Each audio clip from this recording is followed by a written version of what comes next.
good morning. Dito karon sa Gilmore. Og padulong ta sa Green Hills, guys.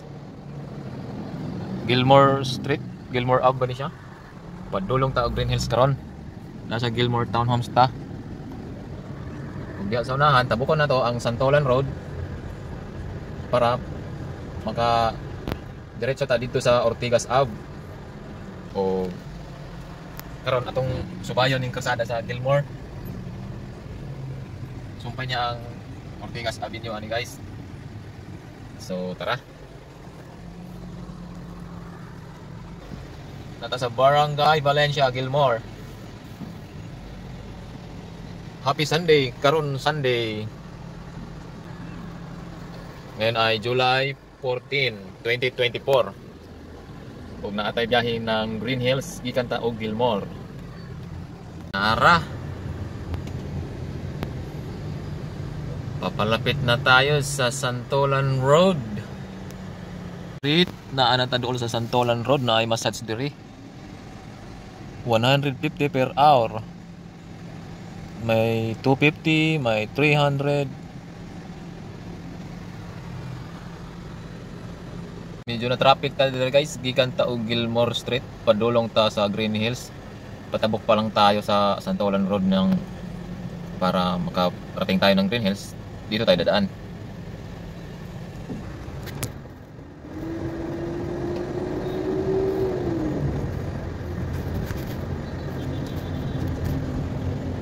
Nakatabok na taog Santolan Road karon, guys. Dayon, mo na ni ang Ortigas Ave. Ang unang kanto diha, mo na siya Madison Street. Sa una diha sa kaliwa, pwede ta diha mo west stop bisan og padulong ta sa Green Hills. Pwede diretso dyan sa una, pwede kaliwa, tsaka pa diretso yan.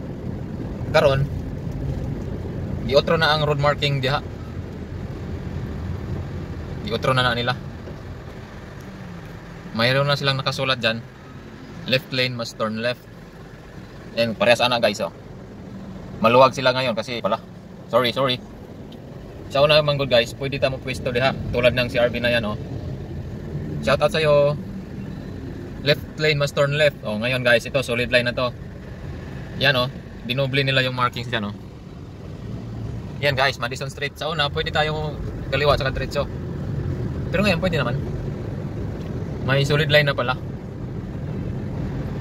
Kaya, pag patawid tayo ng Madison Street, hindi na tayo pwedeng magpwesto dyan sa, left lane para iwas sa violation. Pag may enforcer, ay may violation tayo dyan. Huwag karon, muna ni ang Ortigas Ave. Dito naman tayo sa Club Filipino. Kaliwa tayo dito. Marking, road marking. Oh, pagdating dito, kaliwa na tayo dyan. Club Filipino, papuntang Green Hills. And guys, Green Hills na siya. Office space for lease. GH Tower, Green Hills Tower. Oh, mga to, guys. Salamat. Pagikan pag Gilmore, dayon paingon tayo sa Green Hills. Pagtawid ng Santolan, sunod na kanto niyan, Madison Street na yan.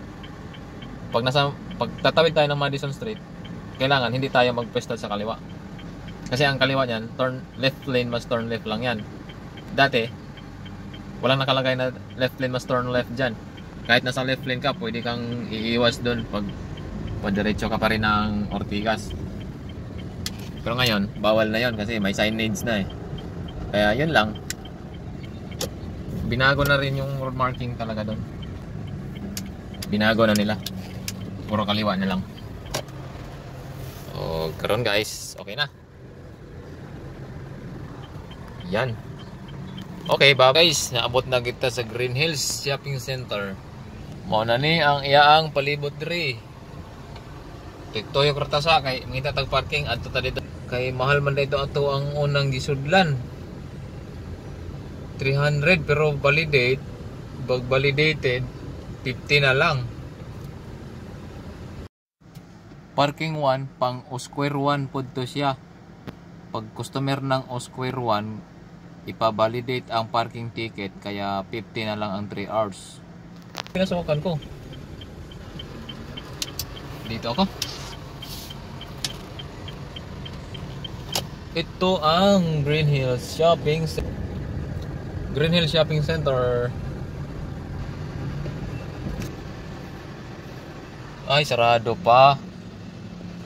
Sarado pa di ay ang mall sa Green Hills.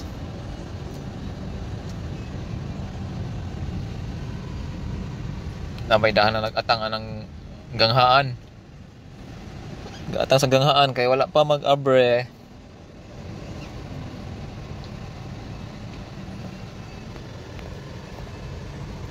Ay, dito sa open. Pag open, ayun. Subukan natin sa open parking. Domingo man gud ron, mao nga daghang nagparking. Diya oh. Still parking. Theater Mall. Tropical Hut. Kung diha po ko magparking, paglabas ko mamaya, subukan ko muna doon sa ano, doon sa open, sa may V-Mall. Agit na karon sa Green Hills Fire Substation. Dire V-Mall, dire ang V-Mall. V-Mall ko no, kay Vera daw to, Vera. Kung asa mo na ang akong pasahero, adto pud ko mangita og parking nga mas duol ra pod sa iyang gikanaugan para paggawas na ako, inig manawag na siya nga pakuha na siya. Dali ra ta makaabot sa iya ang gitindugan or gilingkuran or gihulatan para musakay na siya nga aron muuli na pod sa amo ang padulngan ug asa man galing, muuli ba sa balay ug naa pa bay laing atuan. Muna ang importante diya nga dili ka magdugay sa parking kung nanawag na siya.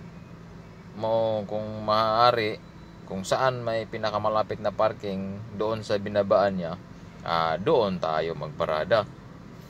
Ganun lang yung gagawin natin dyan. Kasi pag doon tayo sa malayo, pag tumawag siya na, pasundo na ako, ganyan, dito ako nakatayo, hintay ako dito. Kailangan hindi siya maghintay ng matagal kasi nakakaya naman. Tsaka pag ako naman nagparking, mas gusto ko rin yung sa open. Ayoko din yung mga basement parking na yun kasi hindi ka pwedeng mag-standby doon sa loob ng kotse kasi mainit. Mas mabuti pa dito pag open, sa kotse ka lang nakaupo, tapos buksan mo lang ang bintana, may hangin ka na. May makikita ka pang malalaking building, paikot. Malayo ng tanaw mo. Tanaw ba? Layo ba og pananaw ba bitaw? Pati tumoy sa building, tumoy sa kondo, kita ni mo bitaw. Mo na siya na pag ako ang papilion, mas gusto ko na open parking ko magparada.